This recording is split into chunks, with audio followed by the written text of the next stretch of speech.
All right, let's dive into the story of a ruler who, uh, you know, really left his mark on history. Frederick I, better known as Barbarossa.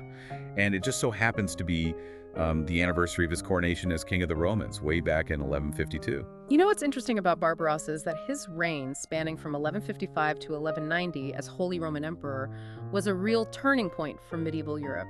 He wasn't just content with sitting on the throne, he was a real force to be reckoned with. He definitely had his share of clashes with the Papacy, with the Italian city-states, and even with his own family. Yeah. And of course, there's that dramatic end on crusade. It really is a life full of twists and turns.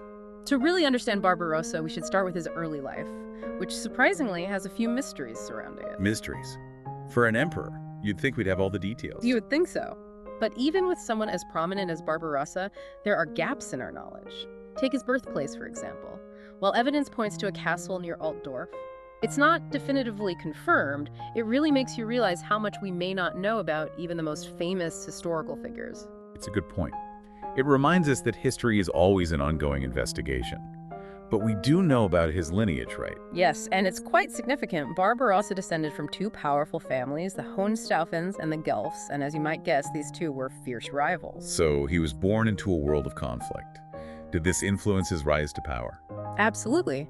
His lineage made him a unifying figure in a divided empire. In fact, his election as King of the Romans in 1152 was incredibly swift. It happened mere days after the death of his predecessor, Conrad III. That suggests some serious behind-the-scenes maneuvering was going on. It sounds like he was quite the strategist even from a young age. What kind of maneuvering are we talking about? Well, historians believe Barbarossa was a master diplomat. He likely secured votes by promising positions and land to key players. For instance, his cousin Guelph VI was granted a duchy and titles in Italy, including Spoleto, Tuscany, Sardinia, and Corsica. A pretty sweet deal to secure an alliance. Exactly. And then there's Henry the Lion, who, after a long power struggle, received Bavaria in 1156. These weren't just random acts of kindness. They were calculated moves to consolidate power. So he was building his power base by strategically placing allies in important positions. It sounds like a very calculated approach to leadership. Very much so. Even the creation of the Duchy of Austria was a strategic move. He granted it to Henry II Wusa after he lost Bavaria, essentially using land and titles as political bargaining chips. It's fascinating to see how he used diplomacy to navigate the complex web of power in the empire. So he comes to power a unifier in a divided empire. Then what? His ambitions extended beyond the borders of Germany. Barbarossa had his sights set on Italy, which was, in theory, part of the Holy Roman Empire. But in practice, many of the Italian cities, especially those in Lombardy, were quite independent and resistant to imperial control. That sounds like a recipe for conflict. It certainly was. In 1154, Barbarossa embarked on his first journey to Rome to be crowned emperor. It's during this trip we see his strong will and ambition on full display.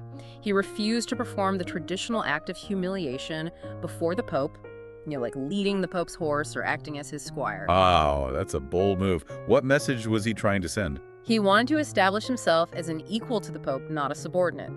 This defiance would have lasting repercussions on his relationship with the papacy and contribute to the ongoing struggle between the emperor and the church for supremacy. It sounds like that relationship was fraught with tension from the very beginning.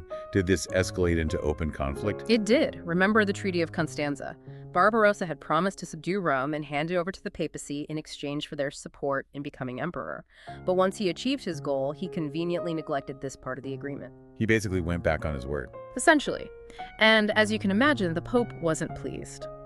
This broken promise, coupled with Barbarossa's attempts to exert his authority over the Lombard cities, fueled a growing rebellion. Sensing weakness, the cities formed the Lombard League with support from the Byzantines and the Normans. So now he's got rebellious cities backed by powerful external forces. What a mess. How did he handle this escalating situation? Barbarossa launched multiple campaigns into Italy, determined to assert his control. He even achieved some initial success crushing Milan in 1162. But there's one battle that would change everything, the Battle of Legnano in 1176. I've heard of that battle. It was a turning point, wasn't it? Absolutely. The Lombard League, employing innovative tactics and taking advantage of the terrain, inflicted a shocking defeat on Barbarossa's forces. This wasn't just a military setback, it forced him to completely rethink his approach to Italy. It sounds like this was a pivotal moment in his reign. What were the ramifications of this defeat? Did it change his ambitions? It's a fascinating turning point that we should definitely delve into further. But first, let's shift gears a bit and look at what was happening back in Germany while Barbarossa was busy with his Italian campaigns. Okay, let's unpack that. What was happening back home? Well, remember, Henry the Lion, the one who received Bavaria, their relationship was starting to sour. Henry wasn't too keen on sending troops to support Barbarossa's Italian adventures. So the cracks were starting to show in their alliance. How did Barbarossa react to this defiance? Let's just say Barbarossa didn't take it lightly. This was a major turning point in their relationship. Henry's refusal to support the Fifth Italian campaign was seen as a betrayal, and Barbarossa was not one to forgive and forget. Sounds like Henry the Lion was playing a dangerous game. What happened next? Barbarossa moved swiftly and decisively. Henry was soon facing a series of accusations likely orchestrated by Barbarossa himself. These accusations led to Henry's banishment and the division of his lands. So Barbarossa eliminated a rival, but did it actually strengthen his position in the long run? It seems like dividing up Henry's lands could create new problems. That's a great observation, and it's where things get even more interesting. While Barbarossa may have gotten rid of a rival, his actions actually contributed to the very thing he was trying to prevent: decentralization. How so? By dividing Henry's lands and distributing them to other feudal lords, Barbarossa inadvertently empowered those lords. He needed their support to oust Henry, so he had to make concessions. This shift in the balance of power weakened the emperor's own authority and contributed to the fragmentation of the empire. So it was a bit of a Pyrrhic victory. He won the battle, but may have lost the war for a truly unified empire. Exactly. It's a classic example of the unintended consequences of power. And all of this is happening while the Crusades are raging in the Holy Land. Despite his challenges in Italy and Germany, Barbarossa felt a religious obligation to join the fight. Right, the Third Crusade. He joined forces with Philip II of France and Richard I of England. What a powerful trio. What were some of their key achievements? The capture of Iconium was a significant military victory, but sadly, Barbarossa's crusade was cut short. Yes, his death. I have to admit, the fact that he drowned always seemed a bit strange to me. He was Barbarossa, this mighty emperor, and he died in a river. It doesn't seem like a very glorious end. It does seem almost ironic. In 1190, while crossing the Salift River in modern-day Turkey, Barbarossa drowned. There are various accounts of the incident. Some say he was overheated from riding and went for a swim to cool off, while others claim he was thrown from his horse and the weight of his armor dragged him under. It almost adds a mythical element to his story. You'd expect someone like him to die in battle, not from a rogue current. It certainly adds to the intrigue surrounding his life and death. Even the attempts to preserve his body are fascinating. The efforts ultimately failed, and his remains ended up scattered across different locations: Antioch, Tyre, and Tarsus. So what's the overall takeaway? How should we remember Barbarossa? Was he ultimately a successful ruler? He was a complex figure, a man of great ambition, determination, and political skill. He consolidated power in the Holy Roman Empire.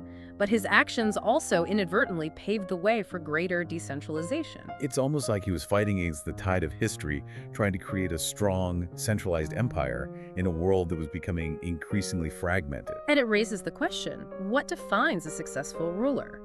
Achieving short-term goals or leaving a lasting legacy? Barbarossa certainly left a legacy, but perhaps not the one he intended. Speaking of legacy, there's another aspect we need to discuss: the myths and legends surrounding Barbarossa. Yes. Even centuries after his death, Barbarossa lives on in the popular imagination.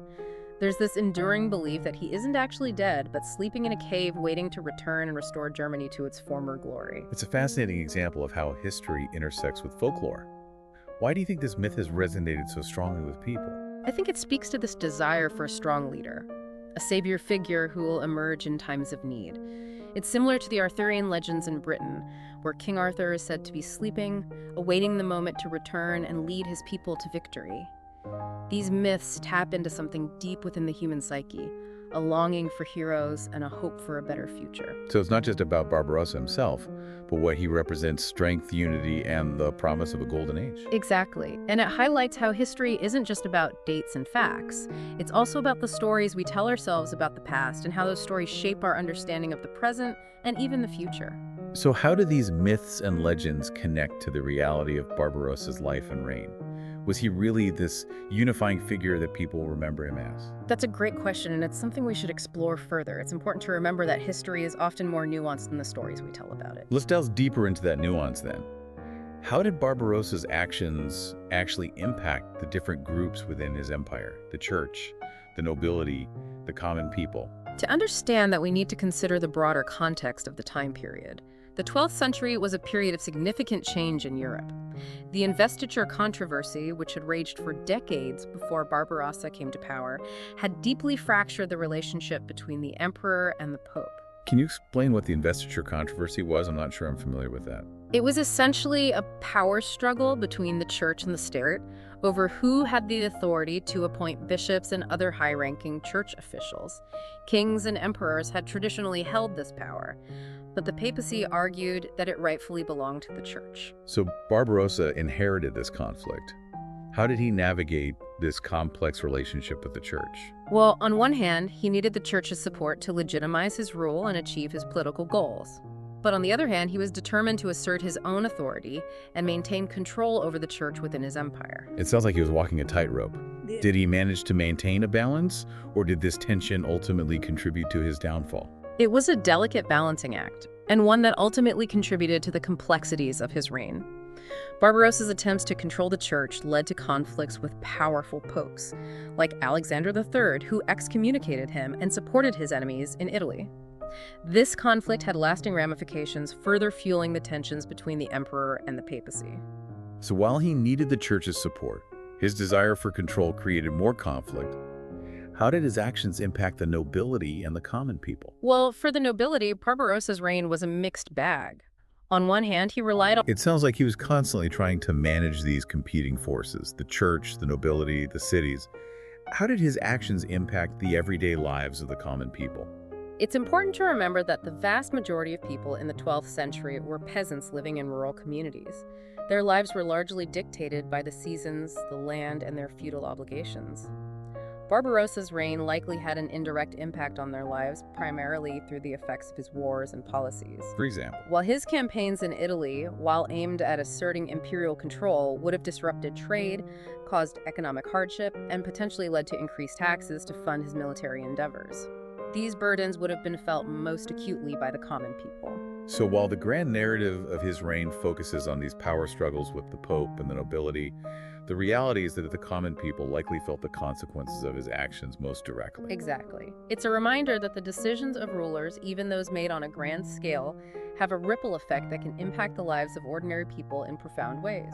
So as we wrap up this deep dive into the life and times of Frederick Barbarossa, what key insights can we take away? I think his story offers a valuable lesson in the complexities of power, ambition, and legacy.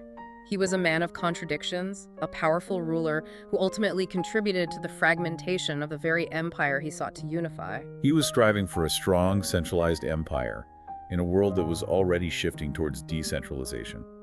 It's almost tragic in a way. It is, and it highlights how even the most ambitious and determined individuals can be caught in the currents of larger historical forces shaping those forces while also being shaped by them. Barbarossa's story reminds us that history is rarely black and white. It's a tapestry woven with ambition, conflict, compromise, and often unintended consequences. And it's a story that continues to resonate today, both through the historical legacy he left behind and the myths and legends that still surround his name. He was a man who sought to shape the world in his image, and while he may not have achieved everything he set out to do, his impact on history is undeniable. He certainly left behind a complex and fascinating legacy. Thanks for diving deep with me into the life and times of Frederick Barbarossa. It was my pleasure. It's always a privilege to explore the nuances of history and share these insights with others. And to our listeners, thank you for joining us on this deep dive. We hope you found it enlightening and thought-provoking. We encourage you to continue exploring this fascinating period of history and draw your own conclusions about the legacy of Frederick Barbarossa.